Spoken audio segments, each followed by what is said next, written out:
बिस्मिल्लाहिर्रहमानिर्रहीम, अस्सलाम वालेकुम। Welcome to my YouTube channel law students platform. आज हमारा टॉपिक है section 26 of specific relief act, non enforcement except with variation, यानी जहां पर वेरिएशन के बगैर कॉन्ट्रैक्ट को इन्फोर्स नहीं किया जाएगा। अब सेक्शन 26 ये कहता है non enforcement except with variation, यानी वो केसेस जहां पर प्लेंटिफ को कोर्ट स्पेसिफिक परफॉर्मेंस ग्रांट नहीं करेगी वेरिएशन के सिवा। अगर वो वेरिएशन उस कॉन्ट्रैक्ट में कबूल करेगा तो उसको स्पेसिफिक परफॉर्मेंस मिलेगी, लेकिन वेरिएशन के बगैर उसको स्पेसिफिक परफॉर्मेंस नहीं मिलेगी। अब इसकी रीडिंग करते हैं। Where a plaintiff seeks specific performance of contract in writing to which the defendant sets up a variation, the plaintiff cannot obtain the performance sought except with the variation so set up in the following cases namely, यानी ऐसा contract जो कि writing में हो और वहां पर plaintiff specific performance हासिल करे और डिफेंडेंट उस कॉन्ट्रैक्ट में वेरिएशन क्लेम करे, तो वहां पर प्लेंटिफ उस वेरिएशन के सिवा जो डिफेंडेंट की तरफ से क्लेम की गई हो स्पेसिफिक परफॉर्मेंस हासिल नहीं कर सकता नीचे वाले केसेस में। अब पहला केस पढ़ते हैं। वेयर बाय फ्रॉड और mistake of act the contract of which performance is sought is that is in the terms different from that which the defendant supposed it to be when he entered into। ऐसा contract जिसको धोखे या गलती से यानी mistake of act या fraud से तस्दीक किया गया हो और वो कॉन्ट्रैक्ट जिसे डिफेंडेंट ने कॉन्ट्रैक्ट में दाखिल होते वक्त समझा था वैसा ना हो, मुख्तलिफ हो, तो इस टाइप के कॉन्ट्रैक्ट में प्लेंटिफ स्पेसिफिक परफॉर्मेंस हासिल नहीं कर सकता। अगर हासिल करना चाहता है तो उसको वो वेरिएशन कबूल करनी पड़ेगी जो कि डिफेंडेंट ने क्लेम की है। अब इसको हम एक एग्जांपल से समझते हैं। मिसाल के तौर पर ए, बी और सी इन तीनों ने डी के साथ कॉन्ट्रैक्ट किया और कॉन्ट्रैक्ट में ये लिखा कि ये तीनों हजार रुपए देंगे डी को। तो बाद में अगर ये नहीं दे रहे तो डी ने उन पे केस कर दिया कि इन तीनों को अलग अलग मुझे 1000 रुपए देने हैं। तो वहां पर ए, बी और सी ने ये क्लेम किया कि हमने जो कॉन्ट्रैक्ट किया था, हमने ये कॉन्ट्रैक्ट किया था कि हम तीनों इकट्ठे सिर्फ एक ही 1000 रुपया डी को देंगे, और जो कॉन्ट्रैक्ट में ईच लगाया गया है ये गलती से लगाया गया। हम अलग अलग इसको 1000 रुपए देने का हमारा इरादा नहीं है। हमारा ये इरादा था कि हम तीनों इकट्ठे ही इसको 1000 रुपए देंगे। जो ईच का वर्ड लगाया गया है ये मिस्टेक से लगाया गया है। तो यहाँ पर जो डी है वो स्पेसिफिक परफॉर्मेंस हासिल नहीं कर सकता। अगर स्पेसिफिक परफॉर्मेंस हासिल करना चाहता है तो उसको ये वेरिएशन कबूल करनी पड़ेगी जो कि डिफेंडेंट यानी ए, बी और सी से क्लेम की गई है। तो पहले में ये कहता है कि अगर कोई भी ऐसा कॉन्ट्रैक्ट जो कि मिस्टेक या फ्रॉड से बनाया गया हो और वहाँ डिफेंडेंट जो है वेरिएशन क्लेम करे उस मिस्टेक की या उस फ्रॉड की, और वो जो है वो प्रूफ भी कर जाएं कि हम सही हैं, तो इस टाइप के कॉन्ट्रैक्ट में जो प्लेंटिफ स्पेसिफिक परफॉर्मेंस हासिल करेगा तो उसको वो वेरिएशन से ही स्पेसिफिक परफॉर्मेंस मिलेगी। जैसे हमने एग्जांपल पढ़ा कि ए, बी और सी को 1000 रुपए देने थे डी को। डी समझ रहा था कि इनको एक एक को अलग अलग 1000 रुपए देने हैं, लेकिन डिफेंडेंट का ये कहना था कि हमारा ये इंटेंशन था कि हम को सिर्फ एक ही 1000 रुपया देना है। जो ये कॉन्ट्रैक्ट में ईच का वर्ड लगाया गया है कि हर एक को देना है, ये गलती से लगाया गया है। तो यहाँ पर जो डी है प्लेंटिफ उसको स्पेसिफिक परफॉर्मेंस तो मिलेगी लेकिन वेरिएशन से मिलेगी, वेरिएशन के बगैर नहीं मिलेगी। फिर हमारा आता है B. Where by fraud, mistake of fact और surprise the defendant entered into the contract under reasonable misapprehension is to its effect as between himself and the plaintiff.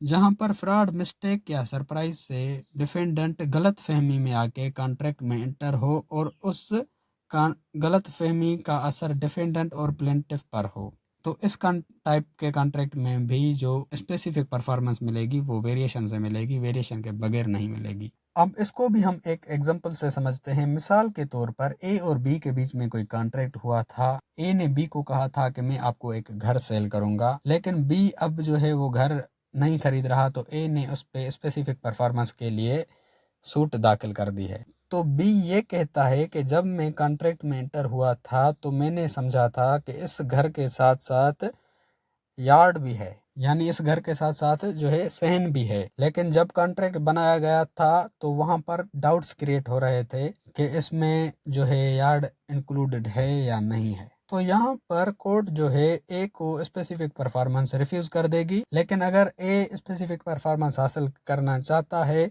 तो जो वेरिएशन बी की तरफ से क्लेम की गई है उसको तस्दीक करना होगा, यानी ए को वो यार्ड भी देना होगा। फिर जो है ये कॉन्ट्रैक्ट स्पेसिफिक परफॉर्मेंसेस की हो सकती है, वरना नहीं हो सकती। इस टाइप के कॉन्ट्रैक्ट में भी वेरिएशन के बगैर स्पेसिफिक परफॉर्मेंस ग्रांट नहीं हो सकती। अब सी में कहता है where the defendant knowing the terms of the contract and understanding its effects has entered into it relying upon some misrepresentation by the plaintiff or upon some stipulation on the plaintiff's part which adds to the contract but which he refuses to fulfill। इसमें ये कहता है कि जहां पर defendant को contract के terms पता हों और उस कॉन्ट्रैक्ट के इफेक्ट कौन से होंगे वो भी पता हों, और वो डिफेंडेंट प्लेंटिफ से किए गए बयान पे भरोसा करके उस कॉन्ट्रैक्ट में इंटर होता है या प्लेंटिफ की तरफ से बताई गई शराइत पे यकीन करके उस कॉन्ट्रैक्ट में एंटर होता है, पर बाद में जो प्लेंटिफ ने बयानात दिए थे वो फुलफिल करने से रिफ्यूज कर देता है, तो इस टाइप के कॉन्ट्रैक्ट में भी स्पेसिफिक परफॉर्मेंस प्लेंटिफ को नहीं मिलेगी। अगर वो लेना चाहता है तो उसको वो वेरिएशन कबूल करनी पड़ेगी। अब इसको भी हम एक एग्जांपल से समझते हैं। मिसाल के तौर पर ए ने बी को कहा कि मैं आपको एक वार्फ दूंगा, यानी वार्फ यानी जहाँ पर कश्ती वगैरह रुकती हैं। उसने कहा कि मैं आपको बी को जो है किराए पे ये वार्फ दूंगा और उसके साथ साथ जो ये ज़मीन का टुकड़ा है जो नक्शे में बनाया गया है वो ज़मीन का टुकड़ा ए का है, वो भी मैं उसके साथ साथ बी को दूंगा।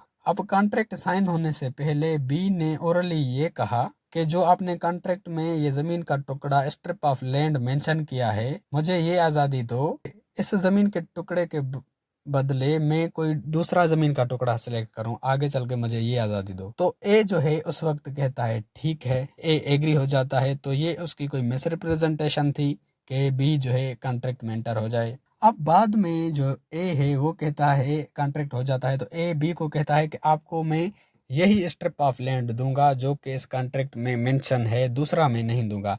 बी कहता है कि आपने तो मुझे आज़ादी दी थी कि इसके बदले आप कोई दूसरा जो है स्ट्रिप सेलेक्ट कर सकते हो। तो बी कहता है कि मैं आपसे ये हार्फ भी नहीं खरीदूंगा। तो ए उस पर केस करता है। तो ए यहाँ पर स्पेसिफिक परफॉर्मेंस हासिल नहीं कर सकता बी के खिलाफ। अगर स्पेसिफिक परफॉर्मेंस हासिल करना चाहता है तो कोर्ट उसे कहेगी जो वेरिएशन बी से तस्दीक की गई हैं, बी से क्लेम की गई हैं, वो आपको कबूल करनी पड़ेंगी। यानी बी को जो आपने आज़ादी दी थी ज़मीन का दूसरा टुकड़ा सेलेक्ट करने की, वो आपको उसको देनी पड़ेगी। फिर ही आप यहाँ पर स्पेसिफिक परफॉर्मेंस हासिल कर सकते हो, वरना नहीं।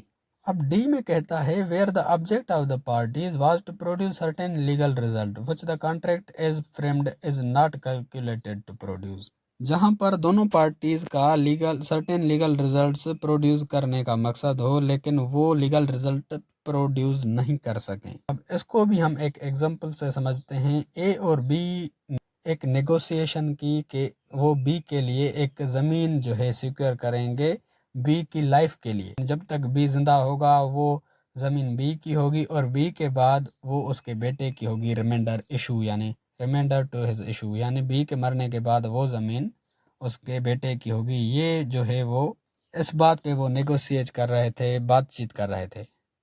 अब जब उन्होंने वो कॉन्ट्रैक्ट बनाया तो वहाँ पर लिखा था कि ये जो ज़मीन है इस पे बी की एब्सोल्यूट ओनरशिप होगी। यानी जो उन्होंने सोचा था, जो जिस बात पे उन्होंने बातचीत की थी कि ये ज़मीन लाइफ टाइम के लिए बी की होगी और बी के बाद उसके रिमाइंडर की होगी यानी उसके बेटे की होगी, लेकिन उस कॉन्ट्रैक्ट में वो एब्सोल्यूट ओनरशिप उसमें ये कहा गया था कि जब तक बी जिंदा है उसकी होगी, उसके बाद किसी और की नहीं होगी। तो जिस तरह कॉन्ट्रैक्ट फ्रेम किया गया है उस तरह उसको इन्फोर्स नहीं किया जाएगा। इसमें भी अगर वेरिएशन करते हैं कॉन्ट्रैक्ट में, यानी एब्सोल्यूट ओनरशिप की जगह वो रिमाइंडर टू हिज इशू भी ऐड करते हैं तो ही इन्फोर्स होगा, वरना नहीं होगा। तो इस टाइप के कॉन्ट्रैक्ट में भी जो है वेरिएशन के बगैर कॉन्ट्रैक्ट इन्फोर्स नहीं हो सकता। यानी जहां पर पार्टीज ने सर्टेन लीगल रिजल्ट्स प्रोड्यूस करने का मकसद था, उनका मकसद ये था कि इसमें रिमाइंडर टू हिज इशू भी ऐड किया जाएगा, लेकिन वो उस लीगल रिजल्ट्स को पूरा नहीं कर सके। यानी उन्होंने एब्सोल्यूट ओनरशिप लगा दी, जो उन्होंने बातचीत की थी वो चीज़ उन्होंने नहीं लगाई। तो इस टाइप के कॉन्ट्रैक्ट को भी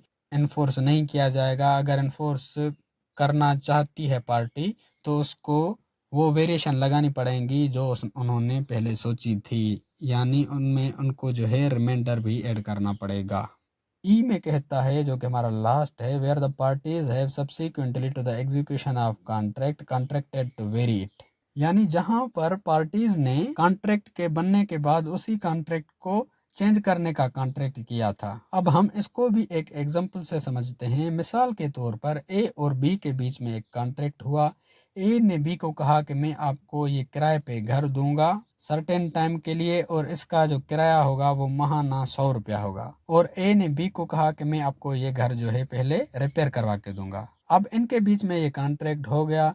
बाद में पता चला कि ये जो घर है ये रिपेयर होने के काबिल ही नहीं है, तो ए जो है बी की कंसेंट से उस घर को गिरा देता है और नया घर जो है बनाने का फैसला करता है। तो वहां पर बी देखता है कि ए का बहुत ज्यादा खर्चा आ रहा है क्योंकि वो नया जो है घर बना रहा है। तो बी ए को ओरली कहता है कि अब मैं आपको 120 रुपये महाना दूंगा, यानी पहले हमारा कॉन्ट्रैक्ट हुआ था 100 रुपये का, लेकिन अब मैं जो है आपको 120 रुपये महाना दूंगा। अब बाद में बी जो है ए को स्पेसिफिक परफॉर्मेंस के लिए इन्फोर्स करता है, ये कह के कि जो हमारा पहला कॉन्ट्रैक्ट हुआ था जो कि रिटर्न में था उसमें 100 रुपया कहा गया था, वही मैं आपको 100 रुपये दूंगा। लेकिन ए उसको घर नहीं देता 100 रुपये में किराए के लिए, तो बी उस पर केस करता है स्पेसिफिक परफॉर्मेंस के लिए। तो बी को यहाँ पर स्पेसिफिक परफॉर्मेंस नहीं मिलेगी, एक्सेप्ट अगर वो वेरिएशन वो कबूल करता है जो कि उसने ओरल कॉन्ट्रैक्ट किया था, यानी अगर वो उसको 120 रुपये देगा तो ही जो है उसको स्पेसिफिक परफॉर्मेंस मिलेगी, यानी वेरिएशन जो उसने कही थी ओरली, वरना नहीं मिलेगी।